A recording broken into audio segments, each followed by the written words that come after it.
رب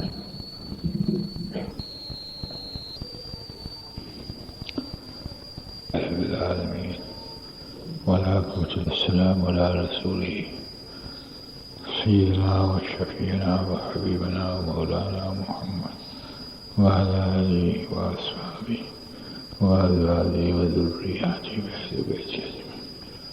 أما بعد فأعوذ بالله من الشيطان الرجيم. بسم الله الرحمن الرحيم. والذين جاهدوا فينا لنهدينهم سبلنا وإن الله لمع المحسنين. صدق اللہ العظیم. دوستو بزرگوں، انسان اپنی ذات یعنی نفس پر قابو نہیں پا سکتا تو یہ انسان عملاً صحیح معنوں میں اللہ پاک کا بندہ نہیں بن سکتا. جو اللہ کا بندہ نہیں بن سکتا تو یہ صحیح معنوں میں حضور صلی اللہ علیہ وسلم کا امتی بھی نہیں بن سکتا. انسان یوں سمجھتا ہے کہ شیطان عدو مبین ہے اور یہ صحیح ہے، بالکل صحیح ہے، لیکن شیطان کا دخل اتنا نہیں ہے انسان کے بگاڑ میں جتنا دخل نفس کا ہے. انسان وساوس ڈالتا ہے، وہ وساوس ڈال کر گمراہی کی راہیں دکھاتا ہے اور دیندار کو حجاب نورانی سے مارتا ہے، بے دین کو حجاب ظلمت سے مارتا ہے. دیندار کو حجاب نورانی سے مارتا ہے، دین بتا کر مارتا ہے، وہ دین نہیں ہوتا. اور بے دین کو حجاب ظلمت یعنی معصیت کے نقشے بتا کر مارتا ہے وسواس کے ذریعے سے. اس کو یہ حق نہیں دی گیا کہ ہاتھ پکڑ کر کسی کو گناہ پہ ڈال دے. لیکن شیطان کے علاوہ جو نفس ہے اگر وہ گرا ہوا ہے اور انسان کا اس پر قابو نہیں ہے تو معاف کیجیے گا یہ ہلاکت تک پہنچا دیتا ہے. اس لیے شیطان کی دشمنی فرض ہے، شیطان کی دشمنی فرض ہے، لیکن شیطان کی ہتھ کنڈے کو پہنچنے کا واحد راستہ اللہ سے پناہ مانگنا، جسے اعوذ باللہ من الشیطان الرجیم، اے اللہ ہم پناہ مانگتے ہیں شیطان مردود سے. اس کو ایک خالق ہی پہنچ سکتا ہے، اس کو نہ ہم دیکھتے اور نہ وسائل سے خاکے سب سمجھ سکتے. فاستعیذ باللہ السمیع العلیم. اللہ فرماتے ہیں جب تم کو شیطان ستائے تو ہم کو پکارو. سمیع علیم، ہم جاننے والے سننے والے. یعنی اس کا مطلب نہیں کہ ہم چیخے مار کر اللہ کو پکارے، بلکہ وہ اگر دل میں بھی پکارا تو جان لیتے ہیں کہ شیطان اس کو ستا رہا. لیکن ایک بات ضرور یاد رکھیں کہ کوئی انسان یوں کہہ دے کہ میں شیطان سے مبرہ ہو جاؤں، یہ ناممکن. ہر شخص کے ساتھ ایک شیطان ہوتا ہے، اور جو کوئی ظالم ہوتا ہے اس کے ساتھ دو شیطان ہوتے ہیں، اور ورنہ ایک ہر شخص کے ساتھ ایک شیطان ہوتا ہے. اللہ کی حکمتیں ہیں، مسلطیں ہیں. اور سچ تو یہ ہے کہ دشمن سر پہ ہو اور دشمنی کے ساتھ اطاعت ہو تو دوستی اللہ کی نصیب ہوتی ہے. اگر دشمن نہ ہو تو اللہ کی اطاعت میں وہ کمال نہیں رہتا. دشمن سر پہ ہو، اس کی دشمنی باقی ہو تو پھر اللہ کی دوستی نصیب ہوتی ہے. حضرت صلی اللہ علیہ وسلم سے عرض کیا گیا، یا حبیب اللہ کیا آپ کے پاس بھی شیطان ہے؟ فرمایا ہاں، لیکن اللہ کی رحمت نے مجھے ڈھانپ رکھا ہے. اللہ کی رحمت نے مجھے ڈھانپ رکھا ہے. تو پھر کون سا شخص ہے جو اس سے بچ سکتا ہے؟ یہ تو ایک حقیقت ہے. لیکن شیطان کے گرنے سے ہم کچھ سبق حاصل کریں گے. خوب یاد رکھیے کہ شیطان کیوں گرا، اور شیطان کا گرنا یہ انسان کی ہلاکت اور تباہی کی بھی خبر دیتا ہے کہ انسان پھر کیسے ہلاک ہو جاتا ہے. جس نے زمین سے اٹھ کر ساتوں آسمان تک رسائی کی یہ جن تھا. زمین سے عبادتیں شروع کی اور پہلے آسمان حتیٰ کہ 7ویں آسمان پہ پہنچا اور جبریل سے آگے نکل گیا. اور وہاں یوں فرماتے ہیں کہ ایک مرتبہ میکائیل نے جبرائیل علیہ السلام کو کہا کہ ہم نوری ہیں اور ہمارے ساتھ نفس نہیں ہے، لیکن ہو سکتا ہے کوئی اللہ کی عظمت اور ادب میں تھوڑا سا فرق آ جائے تو ہمارے بچاؤ کی صورت کیا ہے؟ تو جبریل علیہ السلام نے کہا کہ ہم عزازیل کو، جو اس وقت ابلیس کہلاتا ہے، ان کا مرتبہ یہ تھا کہ ہم عزازیل کا واسطہ لے کے اللہ سے مانگیں گے تو اللہ یہ مختصر سی بے ادبی معاف کر لے. اتنا بڑا درجہ. لیکن یہ کیوں گرا؟ اس لیے کہ ازل کا سبب انسان کو آخر تک کی خبر دیتا ہے، آغاز کی تباہی انجام سے باخبر کرتی ہے. چنانچہ یہ سب کچھ ہوتے ہوئے شیطان میں پن پر آیا، تو پڑنا ہے. یعنی خلقتنی من نار و خلقتہ من طین. جب آدم علیہ السلام کو سجدہ کرنے کا کہا، کس نے کہا؟ اللہ نے. اگر یہ بندہ کہہ دے کہ سجدہ اس وقت کہو تو حرام ہے، لیکن اللہ چاہے اس کو سجدہ کرے، ان کی مرضی کی بات ہے. مالک ہے، مالک کا آرڈر اصل ہے. مالک کے آرڈر جب ضابطہ مستند نہیں ملا بلکہ آواز کے ساتھ ملا، اللہ اکبر، کہ کوئی آیات نازل اس پہ ہوئی ہو، بلکہ براہ راست اللہ کا حکم ہوا تمام ملائکہ کو کہ آدم علیہ السلام کو سجدہ کر. اب اسے کوئی چنا چلا تو نہیں کہ بیچ میں کوئی حائل تھا یا کوئی حجاب تھا یا کوئی تشریح میں فرق تھا یا تفسیر میں فرق تھا یا تعبیر میں فرق تھا. نہیں، براہ راست شیطان اور فرشتوں نے سنا کہ آدم علیہ السلام کو سجدہ کر دو. اس نے حکم کو توڑا. لیکن حکم تو ٹوٹتے ہی انسان سے، اللہ معاف فرمائے، لیکن اس حکم میں ٹوٹنے میں میں پن تھا، تکبر تھا. اور ہم کو یہ سبق ملا کہ تکبر والا انسان چاہے نمازی ہو، چاہے روزہ دار ہو، چاہے حاجی ہو، اگر ان عبادتوں نے رنگ نہیں لایا اور تکبر نہ ٹوٹا تو حضور فرماتے ہیں ہر مسلمان کے لیے کہ جس کے دل میں ایک رائے کے برابر تکبر ہوگا وہ جنت میں نہیں جائے گا. کبر مال پہ بھی آتا ہے، طاقت پہ بھی آتا ہے، جوانی پہ بھی آتا ہے اور خوبصورتی پہ بھی آتا ہے. بہت سی شکلوں میں تکبر آتا ہے. اس لیے کہتے ہیں کہ حسن جمال پہ جو گیا، سنو، حسن جمال پہ گیا اگر درویش ہے تو اللہ درویش چھین لیتے ہیں. اس لیے کہ حسن جمال پہ عزت نہیں، عزت رضا پہ ہے. بہرحال میں نے عرض کیا کہ نفس، کیونکہ شیطان کو نفس تھا، فرشتوں کو نفس نہیں ہے، وہ جن تھا، تو اس کو کس نے گرایا؟ ایک عجیب نقطہ سوچ لیا. اگر اس کو بھی نفس نہ ہوتا تو نہ گرتا، مگر ظالم کو نفس تھا. اس نفس نے نہیں پن کیا. خلقتنی من نار خلقتہ من طین. آپ حکم تو دیتے ہیں لیکن اس شخص کے بارے میں حکم دیتے جو مٹی سے بنا ہوا، اور میں تو آگ کا بنا ہوا.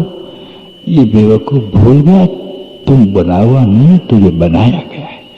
تکبر اس کو لازمی میں جو بنائے، اور بنانے والا صرف خالق. اگر آپ کے میری ناک خوبصورت ہے اور چہرہ خوبصورت ہے اور توانیت ہے تو یہ سب کچھ اس کا بنا ہوا ہے. ہاں ہمارا بنا ہوا ہے تو چلو تکبر جائز ہے، لیکن ہماری تو کوئی چیز بنی ہوئی نہیں، نہ آنکھ بنی ہوئی، نہ جوانی بنی ہوئی، کوئی چیز نہیں بنی ہوئی. لیکن یہ میں پن پہ گیا. اس سے ہمیں ازل سے ایک سبق ملا کہ موت تک جو انسان کسی شکل کے اعتبار سے اور کسی حال میں میں پن پہ آیا وہ جہنمی ہو جائے گا. اس لیے میرے آقا نے کہا رائے کے برابر جس کے اندر تکبر ہے وہ جہنمی ہے. اور تکبر نفس کے اعتبار سے آتا ہے. شیطان ویسے سے تو ڈالتا ہے، نفس کے اعتبار سے آتا ہے. جب نفس کے اعتبار سے آتا ہے دوستو بزرگوں تو ازل سے ہمیں سبق ملا. اللہ نے راندے درگاہ کر دیا. لاکھوں سال کی عبادتیں ان کی ضائع نہیں ہوئی. عجیب قدردان ہے اللہ. اس پر جو مانگا وہ دے دیا. قیامت تک کی زندگی دے دی، لیکن ہلاکت خیز زندگی اور ہزاروں کو بھٹکانے کی زندگی رہے گی، اور سب کچھ نقشے دیے ہوئے تھے وہ تو چھین لیے، نور چھین لیا، اور ظلمت اندھیرا اتنا دیا جس کا احاطہ اللہ ہی جانتا ہے۔ اور ان کو دیا، وہ دیا کہ اس کے نام کو استعمال کر، اور ان کے منتر وغیرہ کو استعمال کر کے اگر کوئی انسان کسی اونچے سے اونچے ولی پر، صحابی پر بھی اگر جادو کا وار کرے گا تو اثر ہو جائے گا، یہ دیا، لیکن ناراض ہو کے دیا۔ اس لیے معاف کیجیے گا، کوئی ایسا وجود دنیا میں نہیں جس پہ جادو اثر نہ کرے۔ ہاں، کوئی ایسا دنیا میں وجود نہیں جو صاحب کمال ہو، صحابہ کرام، بلکہ حضور صلی اللہ علیہ وسلم پر جادو اثر کر گیا۔ اس کی کیا معنی تھی؟